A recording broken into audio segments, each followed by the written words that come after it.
పేరెంట్స్కి షుగర్ ఉంటే పిల్లలకి వస్తుందా అనేది చాలామంది అడుగుతూ ఉంటారు.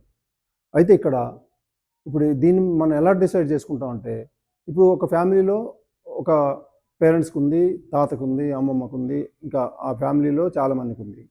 మరి కొంతమందికి రాదు కదా, కొంతమందికి వస్తూ ఉంటుంది. అందుకని మనం దాన్ని దేన్ని బట్టి డిసైడ్ చేసుకోవాలనే దానికన్నా కూడా మనం ఆ డౌట్ ఉన్నప్పుడు, ఆ హిస్టరీ ఉన్నప్పుడు దాన్ని ఏం చేయాలి, మనం ముందు జాగ్రత్తలు తీసుకోవాలి. ఎలాంటి ముందు జాగ్రత్తలు? మనం ఫుడ్లో చేంజ్ చేసుకోవాలి, స్ట్రెస్ ఉంటే తగ్గించుకోవాలి. దేనికైనా ఇదే మంత్రాలు ఉంటాయి.